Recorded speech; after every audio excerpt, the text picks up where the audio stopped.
Wa tazawwadu bittaqwa. Cari perbekalan seperti orang-orang yang bertakwa mencari bekal. Fa innaka la tadri hal tamishu ila al-fajr. Karena kita semua tidak mengetahui apakah esok hari masih diberikan kesempatan hidup lagi. Wa kam min salimin mata bi ghairillah. Berapa banyak orang-orang yang sehat tiba-tiba sudah wafat tanpa sebab sakit. Wa kam min saqimin asyahir min ad-dahr. Berapa banyak orang-orang kadang-kadang kita lihat sakit puluhan tahun tak bisa untuk bangkit berdiri, tapi malah umur orang yang sakit lebih lama diberikan kesempatan hidup di dunia ini daripada orang yang sehat.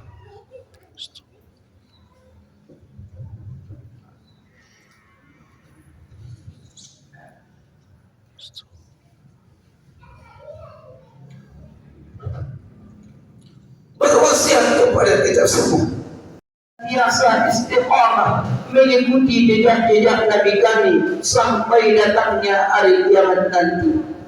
Ya ibadallah, wahai hamba-hamba Allah, ahibbatillah, saudaraku yang kucintai karena Allah, inni usikum wa nafsi bitaqwallah. Sesungguhnya hamba yang dhaif ini, hamba yang lemah ini,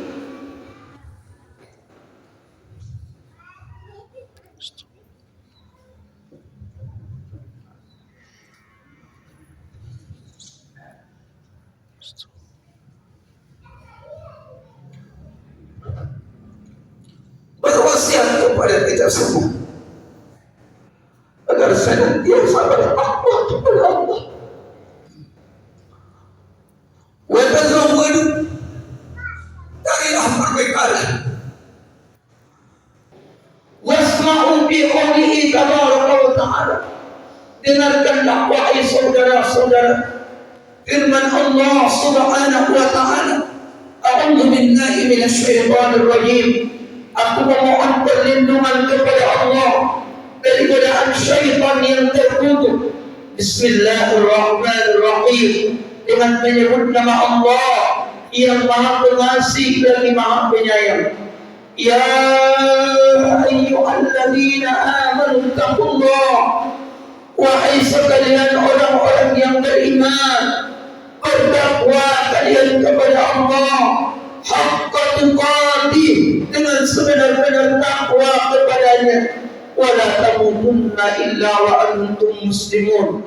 Jangan kalian meninggalkan dunia ini kecuali tetap berserah diri kepada Allah Subhanahu wa ta'ala, mengikuti ajaran yang dibawa oleh Nabi Muhammad sallallahu alaihi wasallam. Wasma'u aidan, dengarkan juga wahai saudara-saudaraku fi qawlihi tabaraka wa ta'ala, di dalam firman Allah subhanahu wa ta'ala. A'udzu billahi minasy syaithanir rajim. Aku memohon perlindungan kepada Allah daripada syaitan yang terkutuk. Bismillahirrahmanirrahim. Dengan menyebut nama Allah yang Maha Pengasih lagi Maha Penyayang. Ya ayyuhalladzina amanu taqullah. Wahai sekalian orang-orang yang beriman, bertakwa kalian kepada Allah. Wa qulu qawlan sadida, hendaklah kalian mengucapkan kata-kata yang baik. Yuslih lakum a'malakum, supaya Allah perbaiki amalan-amalan kalian. Wa yaghfir lakum dzunubakum, dan supaya Allah ampuni dosa-dosa kalian. Wa may yuti'illaha wa rasulahu, siapa orang-orang yang beriman yang mau mentaati perintah Allah dan Rasulnya, faqad faz, maka sungguh dia telah beruntung. Fawzan 'azima, mendapatkan keberuntungan yang besar dari Allah Subhanahu wa ta'ala. Wasma'u fi qawlihi tabaraka wa ta'ala aidan, dengarkan juga firman Allah Subhanahu wa ta'ala. A'udzu billahi minasy syaithanir rajim. Bismillahirrahmanirrahim. Ya ayyuhalladzina amanu taqullah, wahai orang-orang yang beriman, bertakwa kalian kepada Allah. Wal tanzur nafsum ma qaddamat lighad, hendaklah kalian selalu memperhatikan apa yang kalian kerjakan untuk menuju hari esok. Makna hari esok itu adalah yaumul qiyamah. Hari kiamat tidak ada kesempatan untuk beramal. Hari kiamat adalah tempat menuai. Oleh sebab itu, inna hayatina al-an, sesungguhnya kehidupan kita sekarang inilah kehidupan kita yang sebenarnya. Wa qadan yaumul hisab, sedangkan hari esok adalah hari perhitungan.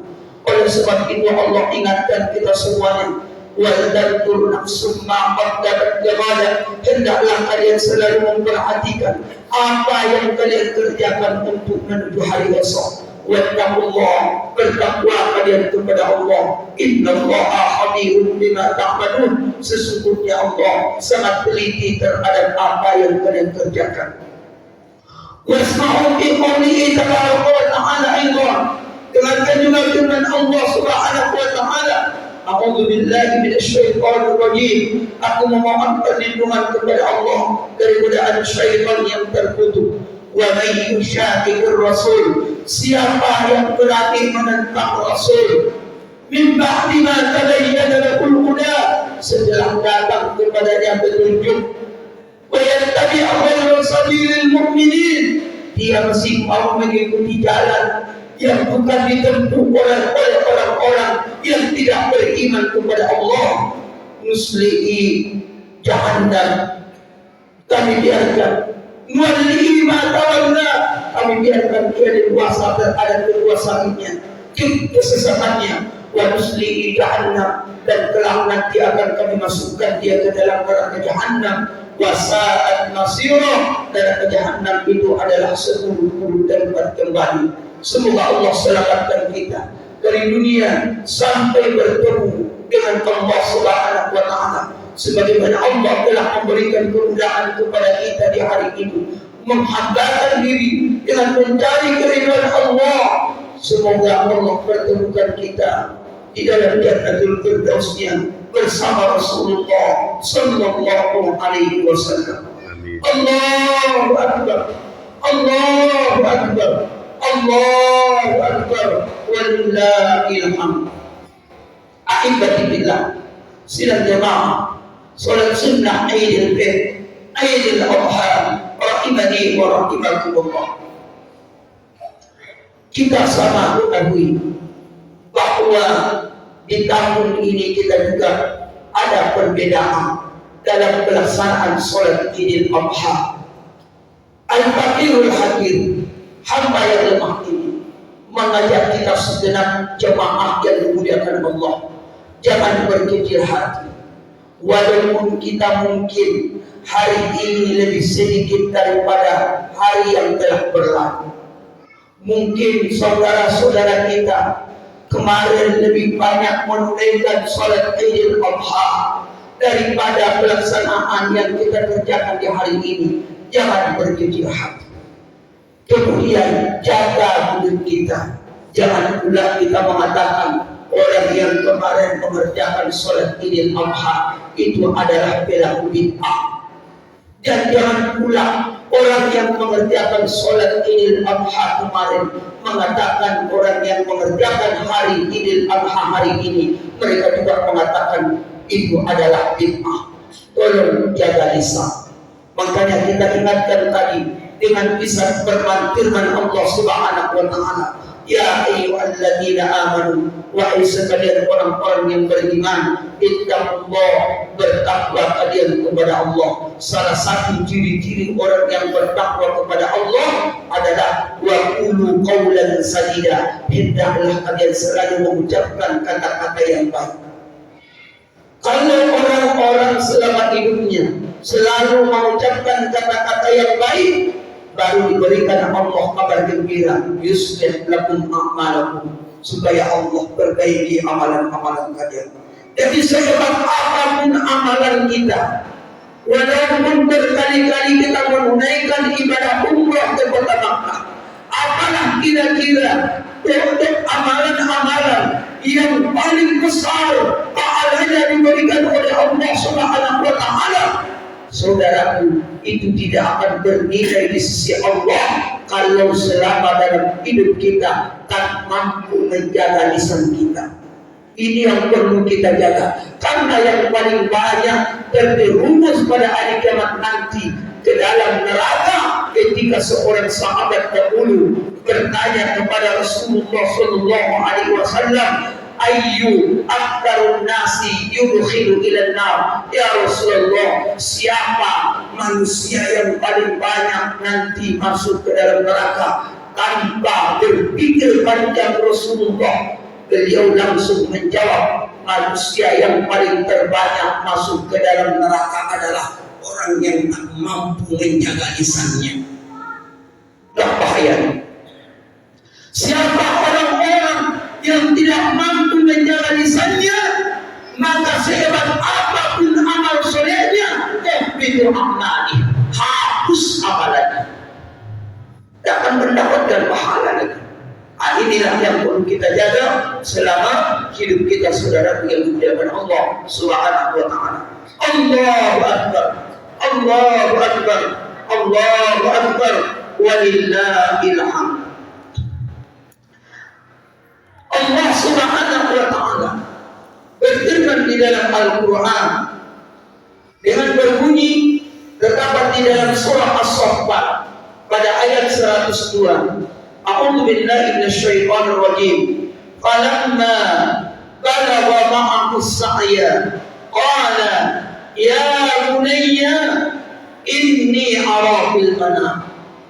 Ini Allah kisahkan dan Allah abadikan di dalam Al-Qur'an, karena Al-Quran adalah sebaik-baik petunjuk dalam kehidupan kita, seperti yang dipesankan oleh Allah di dalam surah Al-Isra. Inna hadzal Quran, sesungguhnya Al-Quran ini yahdi lillati hiya aqwam, memberikan jalan petunjuk kepada jalan yang lebih lurus. Wa yubashshirul mu'minina alladziina ya'maluna ash-shalihat. Al-Quran ini adalah kabar gembira kepada orang-orang yang beriman dan yang mau beramal saleh. Jadi Allah kisahkan di dalam Al-Quran ini, yaitu tentang kisah Nabiuna Ibrahim alaihissalam, di mana Allah Subhanahu wa taala dengan menyebutkan falamma balagha ma'ahu as-sa'ya, pada waktu itu tatkala anak itu, maknanya adalah Nabi Ismail, ketika Nabi Ismail alaihissalam putra Nabi Ibrahim alaihissalam sudah bisa diajak untuk berkomunikasi, kemudian umur Ibu Ismail pun pada saat itu sudah bisa membedakan mana yang baik dan mana yang buruk. Lalu dikisahkan oleh Nabi Ibrahim lah kepada anaknya yang bernama Ismail tentang mimpi yang beliau dapatkan ketika dalam tidurnya. Kalau di dalam ayat ini Allah Subhanahu wa taala dengan menyebutkan dengan perkataan Nabi Ibrahim, ya bunayya, wahai anakku, inni ara fil manam, sesungguhnya aku melihat di dalam mimpiku, anni adbahuka, bahwa aku menyembelihmu. Ini tantangan besar. Jadi saudaraku yang dimuliakan Allah, kalau ada orang tua yang hari ini berkata kepada anaknya, nah, tadi malam ayah bermimpi menyembelih engkau, jangan. Kenapa? Karena itu adalah dari syaitan. Hanya berlaku mimpi yang seperti itu adalah di masa Nabi Ibrahim alaihissalam. Allah ingin menguji keimanan Nabi Ibrahim alaihissalam, karena kita teliti di dalam Al-Quran. Kalau kita tadabburi ayat-ayat Allah, sungguh luar biasa ujian-ujian yang diberikan oleh Allah kepada Nabi Ibrahim.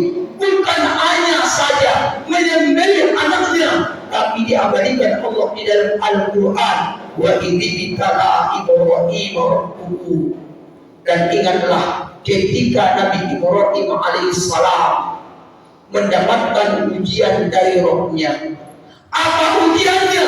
Di antara ujian yang didapatkan oleh Nabi Ibrahim selain daripada menyembelih ayahnya, anaknya, yaitu dengan melakukan khitan, bersunat, berkhitan. Belum ada dokter di masa itu, belum ada Islam pada saat itu.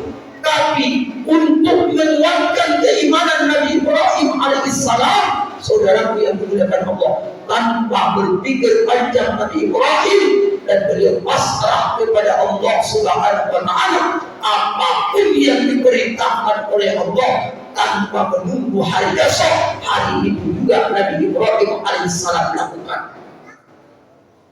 Oleh sebab itu, di dalam ayat ini disebutkan oleh Allah Subhanahu wa Ta'ala perkataan Nabi Ibrahim kepada anaknya di dalam surah As-Saffat tadi, ya bunayya inni ara fil manam anni atba'uka, wahai anakku, sungguh aku melihat dalam mimpiku bahwa aku menyembelihmu. Saudaraku, apa yang dijawab oleh anak Nabi Ibrahim alaihissalam, yaitu putranya Ismail alaihissalam.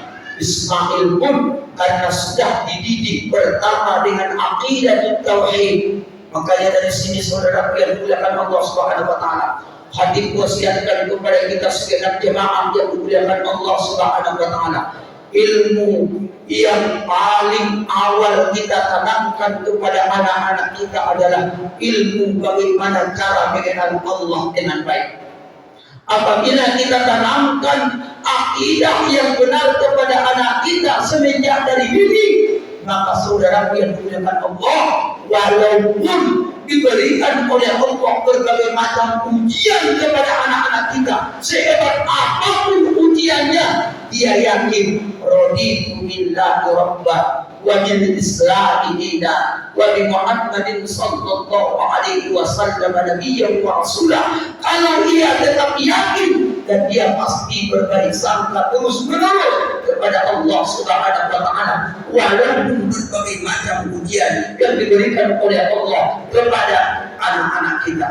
Apa jawaban anak Nabi Ibrahim alaihissalam ketika Ibrahim menceritakan kisahnya tentang mimpinya? Dijawab oleh Nabi Ismail alaihissalam, ya abadi, wahai ayahku, if'al ma tu'mar, kerjakan ayah, lakukan ayah apa yang diperintahkan kepada saya. Siap untuk disembelih, tidak masalah ya. Inilah kalau akidah sudah ditanamkan kepada anak semenjak dari dini. Jadi tak takut untuk menghadapi mati. Makanya saudara yang dimuliakan Allah, ada sampai disebutkan oleh Al-Imam Ibnu Qayyim Al-Jauziyah di dalam kitabnya yang berjudul Miftahul Dari Sa'adah, yaitu kunci kebahagiaan dunia dan akhirat. Di dalam kitab itu Al-Imam Ibnu Qayyim Al-Jauziyah menyebutkan salah satu isi yang terdapat di dalam kitab tersebut yang berbunyi al-insanu ila insaniyah, manusia yang telah kehilangan kemanusiaannya. Ada manusia tapi kemanusiaannya sudah hilang. Apa bedanya dia dengan binatang? Allahu Akbar, Allahu Akbar, Allahu Akbar. Banyak manusia di muka bumi ini perasaannya manusia, tapi hanya sekedar manusianya saja, tapi kemanusiaannya sudah hilang. Apa sebabnya? Beliau menyebutkan di dalam kitab itu ada 3 indikator yang menyebabkan manusia ini telah hilang kemanusiaannya. Yang pertama adalah jumudul ain. Jumudul ain artinya yang lebih mudah dipahami di saat seseorang mengalami ujian, misalkan hilang kenikmatan sesaat, yaitu dunia, luar biasa sedih perasaannya. Tapi di saat hilang urusan akhiratnya, bertahun-tahun hilang urusan akhiratnya, tak pernah dia mengalami kesedihan dan tak pernah dia menyesal. Maka ini kata Al-Imam Ibnu Qayyim Al-Jauziyah sudah disebut manusia yang telah kehilangan kemanusiaannya. Ada manusia sedikit baru diuji oleh Allah sakit badannya, luar biasa pengorbanannya, habis jadi harta untuk berobat, untuk mendapatkan kesembuhan badannya. Tapi ada manusia lebih banyak sudah sakit puluhan tahun hatinya, tak pernah berobat, malah masih menganggap perasaannya yang paling mulia. Ini disebut kata Al-Imam Ibnu Qayyim Al-Jauziyah adalah al-insanu bila insaniyah, manusia yang telah kehilangan kemanusiaannya. Ketika sedikit baru badan sakit, habis dari harta untuk mendapatkan kesembuhan. Ketika umat Islam bertemu dengan bulan yang sangat mulia, yaitu adalah bulan Dzulhijjah, di antaranya adalah disuruh oleh Allah berkorban seperti yang diabadikan Allah di dalam Al-Quran. Inna a'tainakal kautsar, sesungguhnya kami telah memberikan nikmat yang banyak kepadamu. Fasalli li rabbika, oleh sebab itu salatlah untuk Rabbmu, wanhar, dan berkorbanlah. Dan dia tak mau, dia tak mau. Perintah Allah dia lalaikan. Tapi sedikit baru badannya yang sakit harus jadi harta. Untuk apa? Untuk mendapatkan kesembuhan. Apabila ada manusia seperti ini, kata Al-Imam Ibnu Qayyim Al-Jauziyah, kalau urusan dunianya yang hilang sedikit baru, luar biasa pengorbanannya. Tapi kalau urusan akhiratnya yang hilang sedikit pun, tak pernah dia bersih hati. Allahu Akbar, Allahu Akbar, Allahu Akbar, walillahil hamd. Jumurul ain, kata beliau, adalah min qaswatil qalb. Kalau seseorang sudah lebih condong kepada kehidupan dunia, kata beliau, itu bertanda hatinya sudah keras. Kalau hatinya keras, berarti adalah nisyanul maut, dia sudah lupa menghadapi kematian. Kalau ada manusia lupa menghadapi kematian, tulul amal, panjang angan-angan dunianya. Dia berkira seperti apa yang diabadikan Allah dalam Al-Quran. Wala tajidannahum ahrasan nasi ala hayah. Sungguh kamu menemukan seorang manusia sangat rakus terhadap kehidupan dunia. Ya wanku ahaduhum law yu'ammaru alfasana. Masing-masing manusia yang pecinta dunia ingin berumur di dunia sampai alfasana, 1000 tahun. Pecinta dunia ingin lama hidup di dunia, tapi dia mengira tidak akan kembali kepada Allah. Padahal seandainya pun Allah berikan umur kepadanya sampai 1000 tahun, semakin banyak dosa yang dia bawa menghadap Allah Subhanahu wa Ta'ala, semakin berat azab yang dia terima dari Allah Subhanahu wa Ta'ala. Allahu Akbar, Allahu Akbar, Allahu Akbar, walillahil hamd. Ayyuhal ahibati billah, sidang jamaah salat sunnah Idul Adha rahimani wa rahimakumullah. Semoga kita dijauhkan oleh Allah Subhanahu wa Ta'ala dari manusia yang telah kehilangan kemanusiaannya. Amin ya rabbal alamin. Yang kedua, kata Al-Imam Ibnu Qayyim Al-Jauziyah, apalagi indikatornya manusia ini telah kehilangan kemanusiaannya. Yang kedua kata beliau adalah faqdul haya, sudah hilang rasa malunya. Apabila manusia sudah hilang rasa malu, maka saudara yang dengan Allah, ini sudah disebut al-insanu bila insaniyah. Padahal salah satu yang membedakan kita dengan binatang, adalah malu. Belum pernah kita temukan dalam sejarah binatang punya rasa malu. Belum pernah. Tapi apabila ada manusia diberikan oleh Allah akal yang tujuannya supaya bisa membedakan mana yang baik dan mana yang buruk, malah akhlaknya lebih buruk daripada binatang, berarti dia adalah al-insanu bila insaniyah, manusia yang telah kehilangan kemanusiaannya. Oleh sebab itulah Allah uji kita dengan iman untuk berkorban. Apa kata Rasulullah? Man wasa'alahu fi rizki, atau kama qala Nabi sallallahu alaihi wasallam, siapa yang diluaskan oleh Allah Subhanahu wa taala rezekinya, falam yudhiya, lalu dia tidak ikut berkorban, fala yaqrabanna musallana, maka janganlah dia mendekati tempat sholat kami. Saking dimakruhkannya, saking dibenci oleh Allah dari orang-orang yang diberikan oleh Allah kemampuan dalam rezeki, tapi bertahun-tahun tak pernah dia korbankan hartanya untuk mencari ridha Allah, dengan salah satunya dengan berkorban. Allahu Akbar, Allahu Akbar, Allahu Akbar, walillahil hamd. Alhamdulillah, saudaraku yang dimuliakan Allah Subhanahu wa taala, yang ketiga terakhir, kata Al-Imam Ibnu Qayyim Al-Jauziyah, yang indikatornya atau penyebabnya manusia ini disebut manusia yang telah kehilangan kemanusiaannya. Apa indikator yang ketiga? Kata beliau adalah al-hirsu ala dunia, rakus terhadap kehidupan dunia. Rakus. Saudara yang dimuliakan Allah, sehebat apapun jabatanmu, sebanyak apapun harta kekayaanmu, ketika saat malakul maut datang mencabut rohmu, semua jabatanmu, semua harta kekayaanmu akan engkau tinggalkan. Yang hanya diperbolehkan untuk membawanya ke dalam menghadap Allah Subhanahu wa taala hanya dengan kain kafan.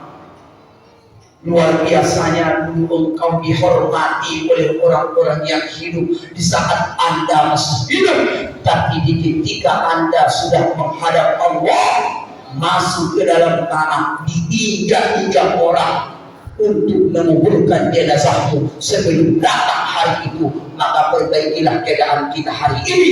Kenapa? Karena hari inilah hari kita yang sebenarnya, karena hari esok belum tentu kita masih diberikan kesempatan hidup lagi.